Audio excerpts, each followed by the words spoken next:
Hello, everybody. Welcome back to the Hot Seat Podcast, where your host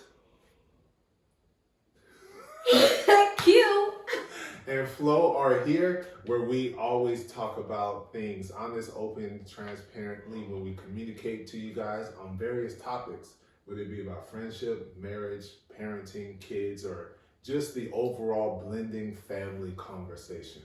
And again, every topic that we discuss is a conversation. We are not experts. We're not here to give advice. This is a conversational podcast, talking from then to now and everything in between that's going on. our personal experiences as well as some things that we have been told from others. Exactly. But before we begin, we always have to show the support, not the support, we have to show the appreciation and the love of the support of this here podcast, the Hot Seat Podcast. So to everyone that subscribes, that has subscribed, thank you. For those who will, we appreciate it. The growing following, the listening, the likes, and the comments. Yes, we agree with those in the comments that say we probably need to get mics, but we need help getting those mics. So you can join the village. That's on patreon.com. Q FLO Studios is where you go to search.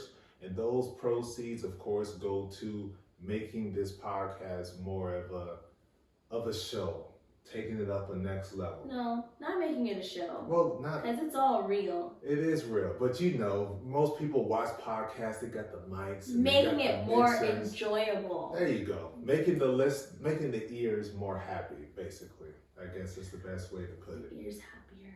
Yes, we want happy ears. So.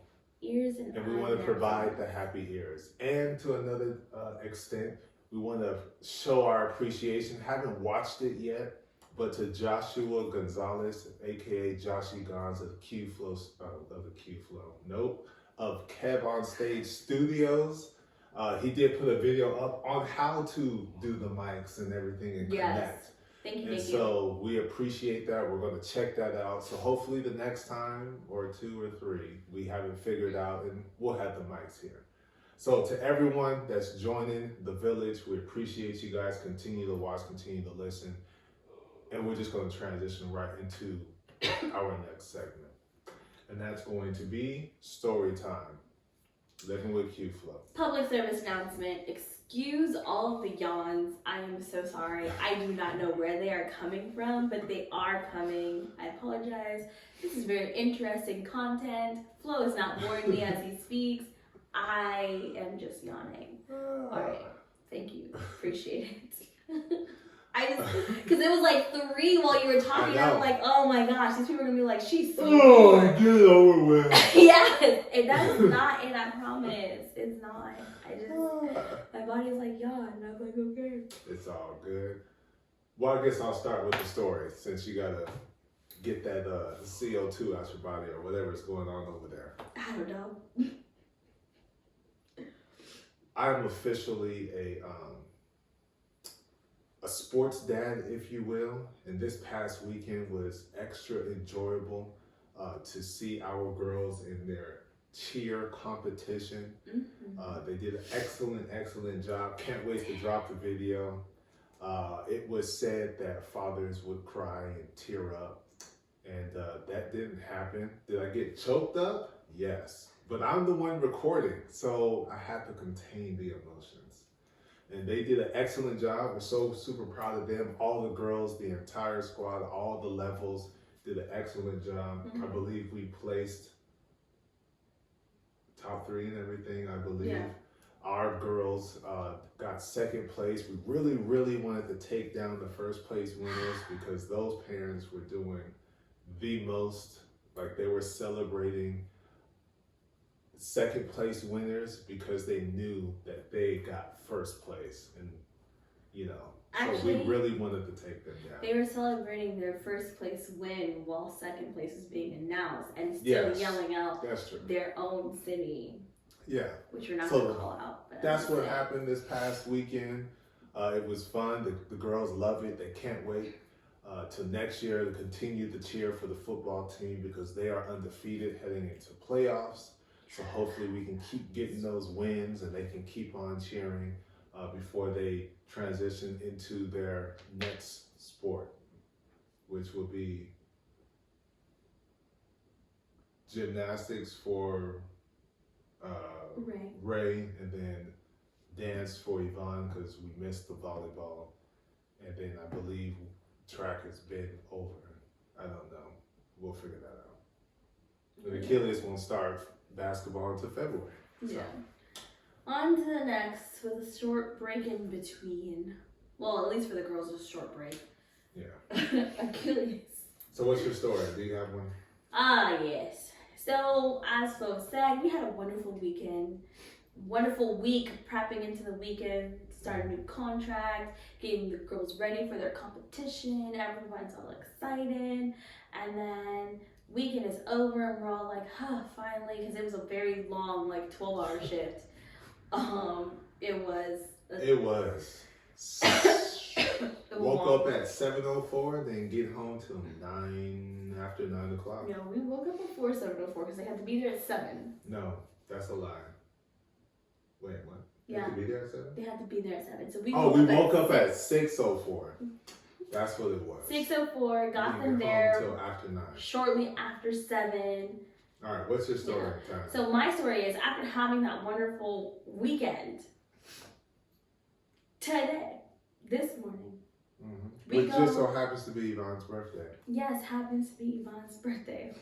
Those are terrible presents then. I know. Anyways, we do our normal routine. We get the kids up, they get ready, they do lunch, all the things, get them to school, drop off the 2, drop off the 1, head on home. We're like, okay, we're gonna do this and this and that. We just have our list. We get home, park the car, come inside, and we see Zeus looking super extra guilty whilst trying to do something until he sees, like, when he sees us, he stops what he's trying to do because he heard something, so he froze. And then he starts backing away in his room. With the door open. Yeah, the door is open. Like, we can't see him. Like, you're watching us look at you. So if you're a mean person, you ever seen Homer Simpson back up into the bushes? That's Zeus in his room. Yes. That's like, slightly see-through. Exactly. Like, you don't see me doing this right now.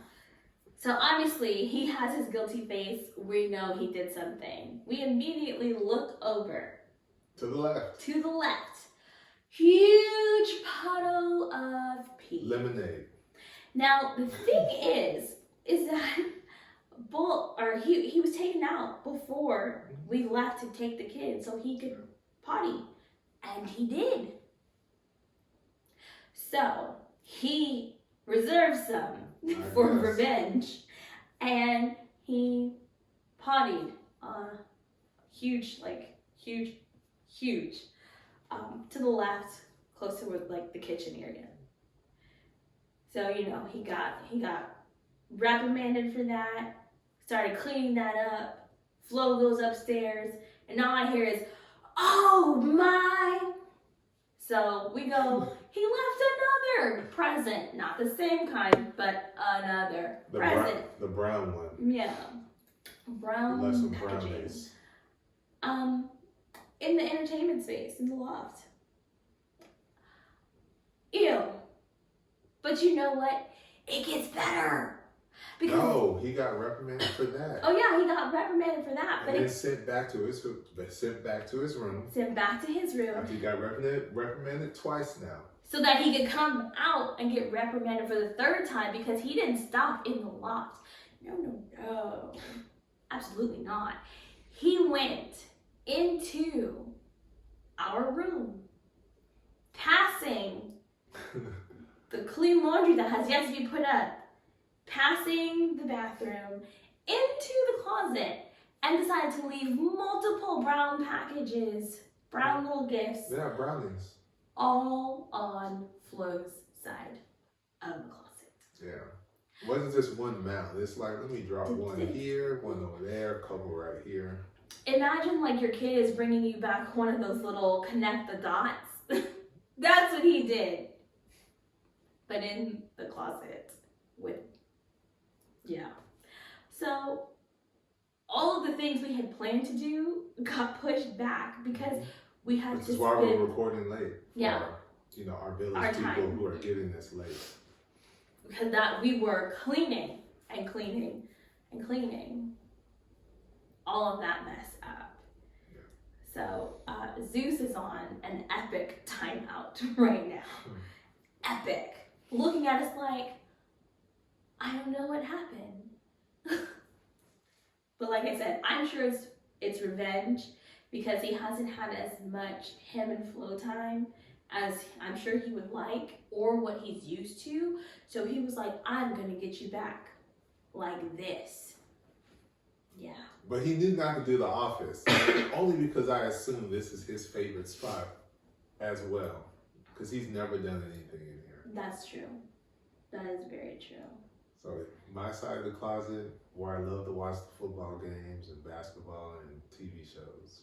And the side of the like the dining area or whatever that he usually sits to wait For a Flo, treat. yeah, for his treats or for Flo to give him some food. Yeah, it's his fault. Yeah. Spoiled. Zeus is spoiled. What a life, living with Q FLO. What a life. But we're going to continue on our journey going through chapters 4 through 8. Of marriage be Amen. hard. But I just returned the favor. I was helping you finish your sentence. How nice. Entitled Marital Roles Be Hard. The book is not entitled Marital Rules Be Hard. Chapter 5 Oh. Okay. is Marital Roles Be Hard. They know the book is not. It's right there. Front Yeah, and but you center. still say it because some people are listening. That is true. I do forget that sometimes. I know, that's why I said the book, Marriage Be Hard. So we're starting at chapter 5, which is Marital Roles Be Hard, where they have a discussion about their roles and how they've adjusted and changed due to having children. I think the preference before this, they wanted to give off a different vibe in this chapter, but it led towards how their marriage dynamic changed because kids are now involved. And one of the big things that I grabbed from it was expectations. Keep them open because each transition or season that you go through in your marriage might call on you to take on a different role or to change for what you were doing before to what you're doing now. So that's what I took from it because I was the not at home type of parent, always at the bank doing what needed to be done there. And then as the pandemic and everything shifted, I'm more so at home doing things. Not taking on the cooking because, you know, she's the chief nutrition officer. She's the CNO. But I help a little bit more. Sous chef. Yeah, sous chef, you know. I make sure the HelloFresh is ready to go.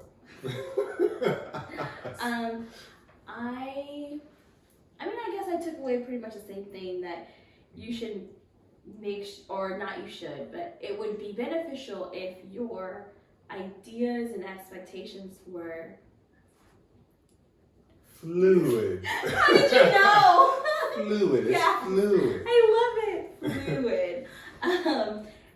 You know, you do need to be flexible because you don't, obviously, child number one, actually not even child number one, just coming together with a whole nother human person and trying to figure out how you guys are going to mesh together, things are going to change. Yeah. And then when you add into that a child who's completely dependent upon you, both, there's going to be more change. So you can't be stuck in, no, I do this. Because sometimes it's going to cause for the other person or you to switch hockey puck, pass the volleyball, hot potato, whatever you want to call it.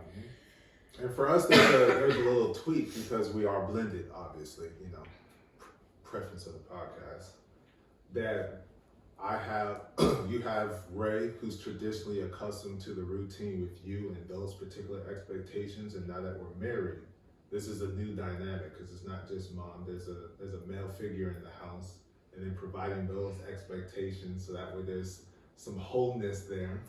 And on the reverse, on my side, he Achilles traditionally with his mom and the other aunts and friends. And so now there's a consistent male figure, which is me, that introduction, and now you, and then with Yvonne, so we had to make those adjustments on the parenting side, but also showing a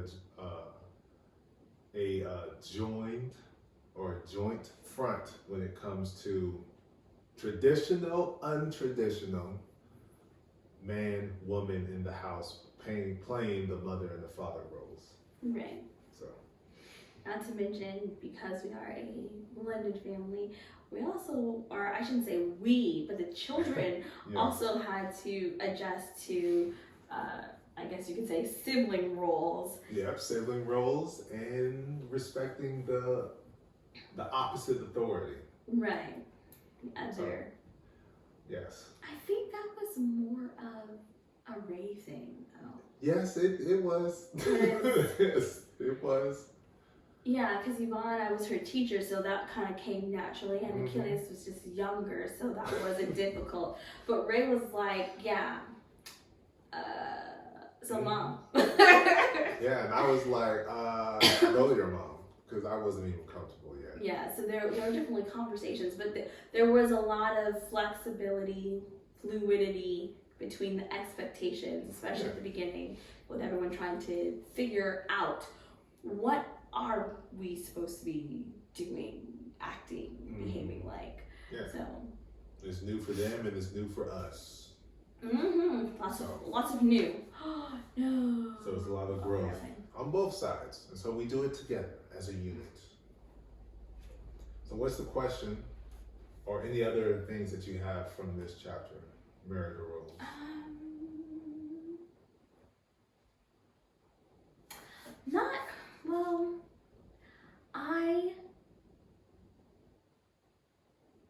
I can say as much as I expected myself to be set in whatever my expectations were, I was surprised at how easy I was flexible with certain things, but then how rigid, I mean immovable object, I was with other things. I, because reading this, there's a lot of ability to, what's the word I'm looking for that I can't think of? Reminisce. That's not the word I was looking for, but reminisce and contemplate the past. So that way you'll be better for your future, present and future. So that was definitely something that I recognized. I was really flexible in these areas, but then concrete in all the other ones. So that was it. Yeah. So you wouldn't say that we're biblical or traditional in the sense of man's roles and duties and women's roles and duties? Because I believe we kind of touched on this with the CEO of the household and how we work. So would you, just to answer that question, say we're traditional or untraditional? We are untraditional. All right, cool. What's the question? So the question is, that was an interesting question. I didn't understand why you would ask that, because obviously. But no, the question is, how would you identify yourself and the roles you play in your relationship? I guess we kind of did that. Yeah, I guess we answered it already. Yeah. And if you want to dive further into it, just check out CEO of the household. We kind of dive into this. It's me. It's 49% her. It's us.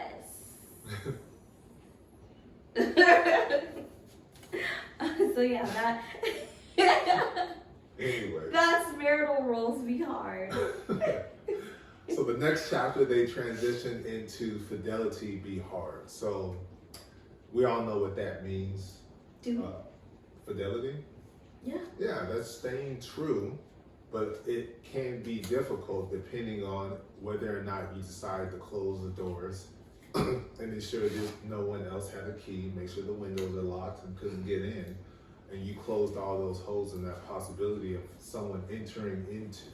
to your heart or entering anywhere else. So they talk in depth on affairs are not just sexual, they come in other forms. It can be an emotional affair, it can be a sexual affair, it can be whatever that individual is lacking, that person is fulfilling that need, and that can be seen as an affair as well. So we have not experienced that as a unit. Have not experienced what? Infidelity. But as a unit, no, we have not. I would have to differ. I believe that you experienced emotional connection. I won't say affair, but emotional connections, which is a large reason why we had so many problems at the beginning of our marriage, because it was pertaining to the mom. Beginning of our marriage? Well, yeah. The beginning of, sir, it spans a long time. So from the time you and I decided to be in a monogamous relationship through the beginning of our marriage, that time. I wouldn't call that emotional. I wasn't going to them for anything besides communication of kids. That is also not true. That is? You never text about how are you doing, how's your day? Oh yeah, here, let me. I told you you should get this. Next time you have to do X, Y, Z, tell me, talk to. You didn't do those things? What? Exactly. I was being a nice individual. But you were maintaining. Okay, thank you. Whatever. So, like, truth be told. But hold on. Go ahead.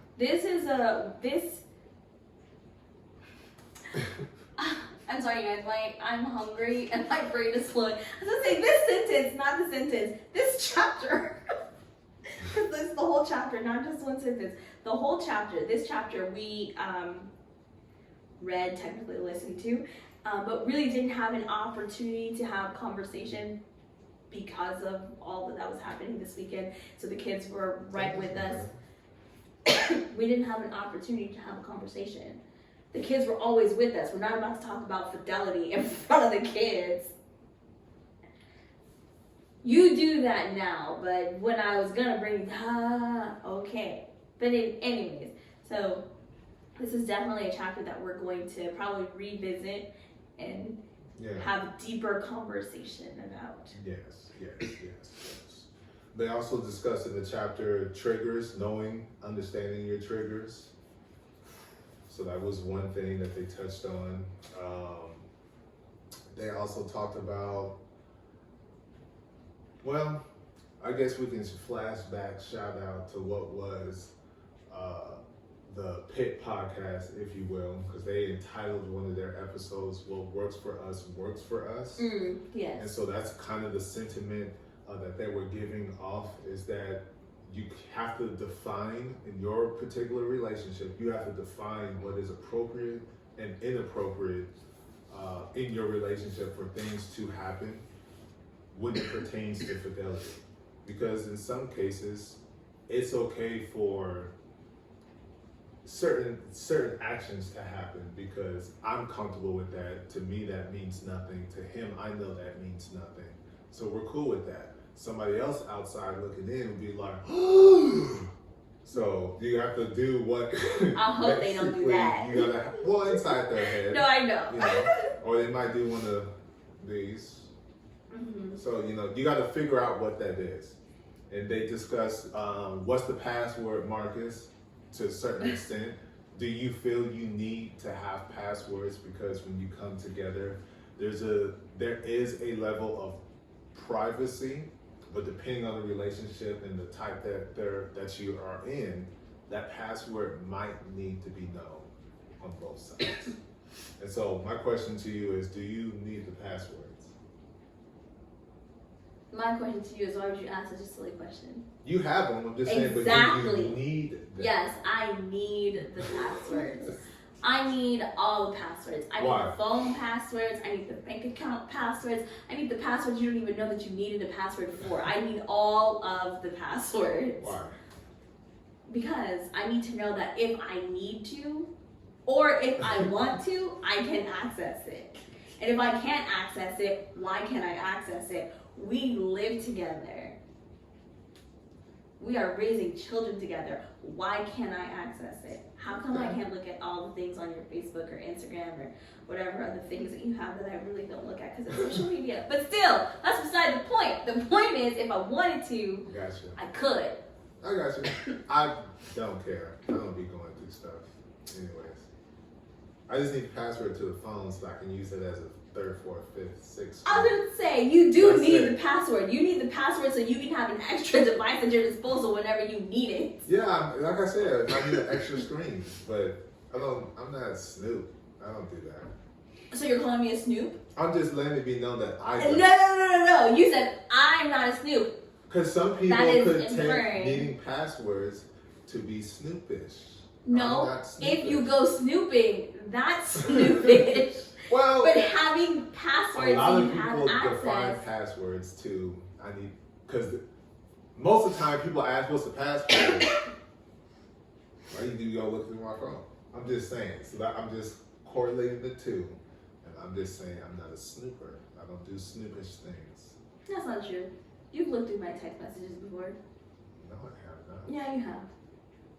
If I did, it was an accident. I don't know how you accidentally looked through text messages. Because when you open up MacBooks, all these messages come up, That's and true. so I see it. I don't be, let me look in here and start. I don't do You're that. on my phone. You actually looked at my. It wasn't my messages. It was the camera, pictures, Oh, yeah. which is hilarious. All right. The other thing they addressed is a complimentary person who likes to express it verbally. So, do you think you are married to a flirt? Oh, I would say complimentary person. Yeah, I don't think. I know I am. This is not going the way I wanted to. All right. Oh. So the last thing they touched on was third parties. They are very resourceful, but also you must be. What were you? must Wait, be no. No, we're gonna skip through. You have to be very cautious of who that third party is, because when you're having any type of issues and certain things you want to talk Oh, about. like talking to a third person. Make sure you get, a licensed therapist, whether it be a pastor or whether it be a group of friends or a couple or whatever the case may be. Be cautious in those choosings, because even, I guess, putting yourself or you as a couple in that position of vulnerability, that could potentially be used against you and could cause problems in your marriage. So be That's very cautious when you invite a third party in as a consulting, asking for advice, not the other stuff. All right. Unless you're into that. I mean, if that's what y'all do, that's what y'all do. But on to the last one. The next one. Fighting be hard. Arguments. They discuss fighting fair. Be very otherwise, if you're not fighting fair, that can be perceived or explained as an individual being selfish, because now you're putting the I and you're pointing the fingers and doing things of that nature. That can be seen as all you do is see it from the purview of your own eyes, not even trying to see it from another perspective. More importantly, your partner's perspective, so that way you guys instill that you have a strong connection. So they talked about that, not bringing up the past when fighting, because the past is the past. And honestly, what's the sense in bringing it up? Because who you were yesterday, you're obviously, hopefully, have evolved and changed from that and have a different perspective to focus on what's happening right now, be in that moment, address that moment, that issue, and to use your words effectively and respectfully. Because your words, they can be like when you, let's just say you have a rug burn. We know how that is. Like it hurts, it burns, then you have the scab is starting to heal, but then all of a sudden you have a rug burn on that one again because of the words that you're using. You could be picking at the scar, leaving an emotional scar. It's trying to heal, but here you are bringing it back up again and digging into it again. So watch your words. Use your words, but watch how you use your words, how they come out, how Watch. you verbalize it. Be cognizant of the words you use, the way in which you use them, and the tone with which you speak them. Yeah. You gotta be courageous. Like I said in the first episode, you gotta be courageous to jump off that ledge because you can't do like me, which is shut down, which is one of those mental blocks that they were talking about in this chapter. Which is a I trigger do for that. me. I shut down when I've hurt someone, made a mistake, or there's this spotlight, all eyes on me because of something bad. something Negative. negative. Yeah, I just shut down, literally, just mute. So yeah, it was a pretty good chapter. What's the question that we're gonna answer? Do you have unresolved feelings about something that your spouse said or did that was never addressed? Unresolved as something that you did. Nope. No. I was going to What? say I had one, but we talked about that. So yeah, we're good. So, everything that's happened, we've talked about. Mm-hmm. That triggered me. Yeah. It didn't say triggered, it said unresolved feelings. Yeah, feeling. So that means you did something that triggered me. Now I have an emotional or a feeling towards it. And we've talked about them all. And we've talked about it. Yeah. Give me an example, because I'm sorry, So, but I'm the not dog. sure about that. And Zeus outside in the cage, and you're making the reference of what happened to a previous dog that I had, which ultimately ended up. Can So that- you do a reference between us about like The people? dog. About people, us, human beings, not the four-legged individual that we're Well, that's taking something care of. that you did. That was recent when we talked about it. But beyond that, there isn't anything that you do that's like, oh, we need to talk about this. So all of the things that you don't say out loud, but you think about, that come out in your passive aggressiveness, later on, we somehow end up talking about those things even though I don't know what any of them are. Yes. We have talked about it. There isn't anything that's unresolved right now. Okay. You have a clean slate. Clean What about you? slate. Mm, yes, there is. Okay, what is it? We are not going to get onto that. Oh, okay. Mm-mm. Just like Fidelity Be Hard. They have great questions in the Fidelity Be Hard, which is why we address none of those right now here on the podcast. But we may do so later at a different point in time because, again, we are open, honest, transparent. See, with you saying that, and I'm like, there is, but I'm not going to talk about it. We're not being honest, open. We are being honest and open that there is something that's in your head that you don't want to talk about right now. Yeah, it's a really touchy subject. Oh, so we'll get back to it. Could trigger the both of us, which is why I have to talk. Really? Yeah. Well, I can't wait to talk about that and the fidelity questions. All right, so parenting be hard. And I understand why it's hard because of what they discuss in this chapter. And that is ultimately preparing your kids for the ultimate next phase of their maturity of their lives. And that correlates to the conversation about consent, sex, consequences of sex, sexuality, all of that stuff. Yeah, that's a lot. That's a lot because we have now 12-year-old, 11-year-old, and 6-year-old. So it's kind of getting close to that age, especially when there's girls involved. Because with guys, that's just when you have boys, to me, it's just, that's easy talk. Why can't it be easy to talk with girls? You can joke about it. You can make, you can make it humorous. And why can't you do that with girls? Because as a father, that is not easy. Okay, well, you're a father to a son, so it should be the same. Oh yeah, well, to him that would be easy. Again, it should be the same. You're a father. You are a father to a son. You're a father to girls. Either which way, you have to have a conversation. It should be the same. It's not easy because it's just how my mind works. But we have to prepare and get ready for those conversations, because not doing so, that means they'll end up being in the same cycle that a lot of us were, which is not having the conversation at all, learning from videos on the internet, aka Pornhub, and having a misconstrued concept of what intimacy is in a physical way, what consent is also, because a lot of those Pornhub videos are fantasy and they just doing weird stuff on there that normally doesn't happen in real life. Whether it be movies that you end up watching, TV shows with the innuendos and all that stuff, and just the worst of all, kids. Other kids who think they just know exactly what it's like. I plan on doing a PowerPoint presentation.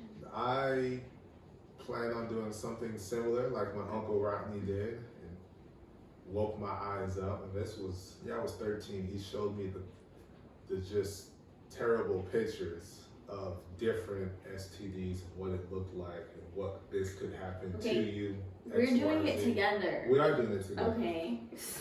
I'm just saying, that was literally the only conversation I really had with my Uncle Rodney. Him showing me pictures and briefly talking about it. But beyond we're not just going to talk about STIs. But beyond that, there wasn't a true conversation in the church or at home about it. Besides a good 15-minute conversation before I left as a senior in high school to college with my dad.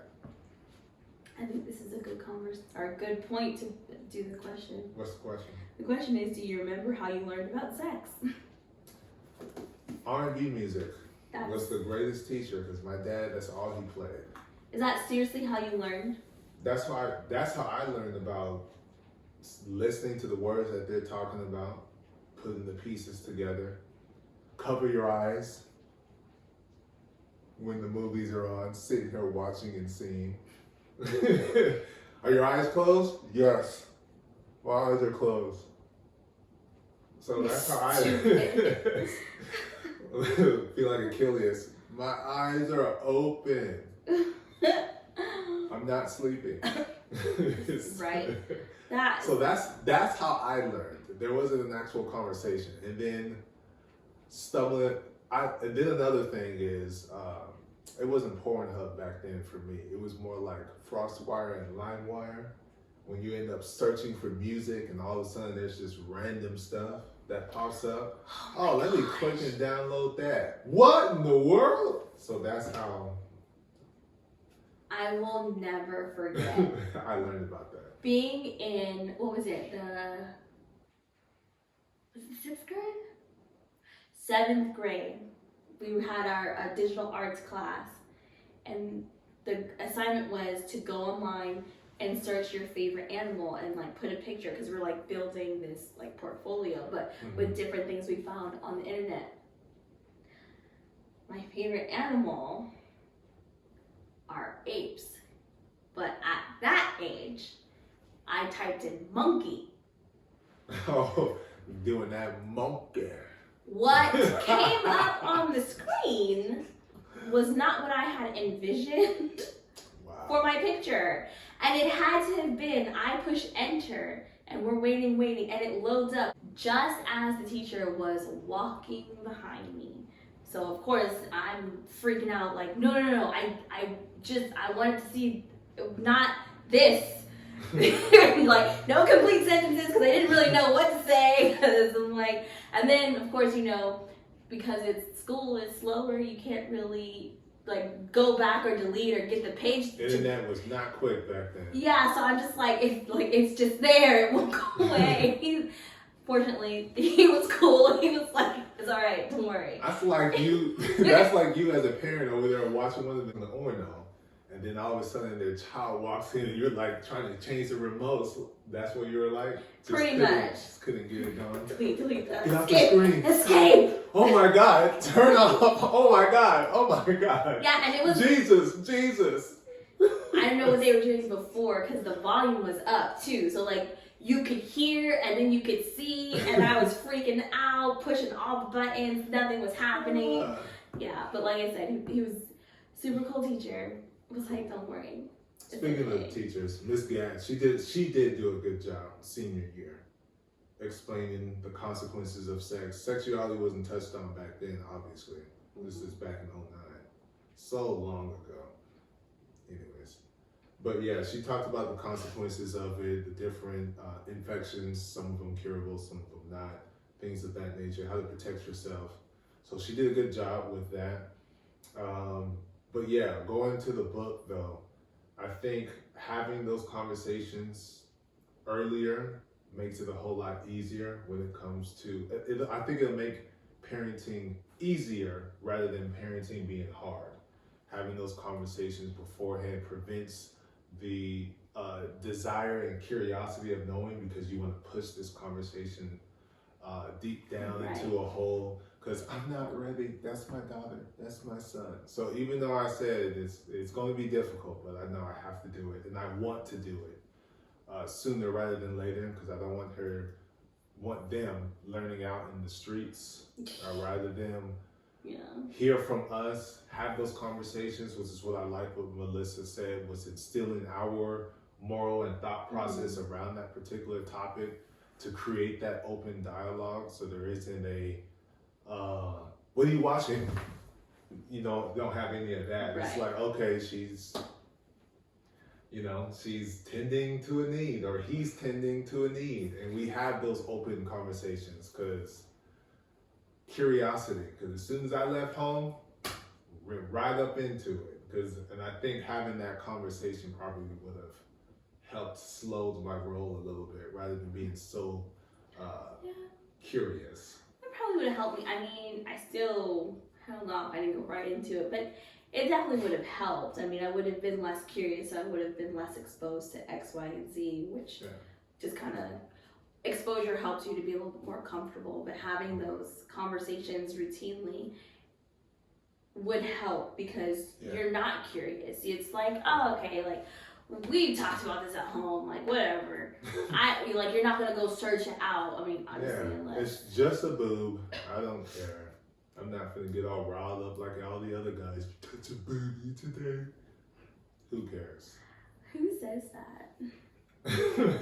Well, I was once a boy. I heard other people. Well, okay. Yeah. But yeah, I think that'll make it easier rather than subjecting ourselves as parents to parenting be hard, because this was so hard. Right. Having that routine, like you said, conversation about it makes it a whole lot easier. And I think that's kind of the gist of the book so far, being 8 chapters in, that it's going to be as hard as you want it to be. Mm-hmm. But if you address each one of these topics with honesty, openness, transparency, within that vulnerable space, comfortable space, it'll make it a whole lot easier for you as a parent, make it a whole lot easier for you as a husband or wife. And so I'm liking this book so far. We have 4 more chapters to go, and we hope you guys are buying and purchasing, because just because they're New York Times bestsellers, we want to keep them high in the ranking, however the rankings work. Right. And so you guys get the Audible, get the book, get the hard copy, put your notes in there, have those conversations, whether you're married or not. This so far is getting even single folk, I would say, prepared for that next phase of life, which is having that spouse, that partner by your side. So we thank you guys from all forms: TikTok, Instagram, Facebook, YouTube. We talk about Amazon Music, Audible, Spotify, Apple, all of you guys that are supporting, listening, watching, leaving the reviews, sharing, doing all the things necessary to help a podcast like ours grow and reach more people. Right. We appreciate you guys and your efforts in doing so. That's the support we're looking for. That's the support we want. We want that $0.00 support, and you guys are providing that. And I'm being for real. It took me a minute. But if you feel the need to give a $3 holla to us or to donate even more, you just go to patreon.com and search Q FLO Studios, and then you'll be a part of the paying village membership where you get this podcast early access, exclusive videos that only stay on podcasts, and all the other content that only stay on Patreon. Only stay on Patreon. Yes. I don't know why I said podcast episodes that only stay on Patreon. That only stay on Patreon, of course, and all the other content that we release on there as well. So we thank you guys for listening again. This is bi-weekly, as you know. So we see you guys in another 2 weeks. Until then, love and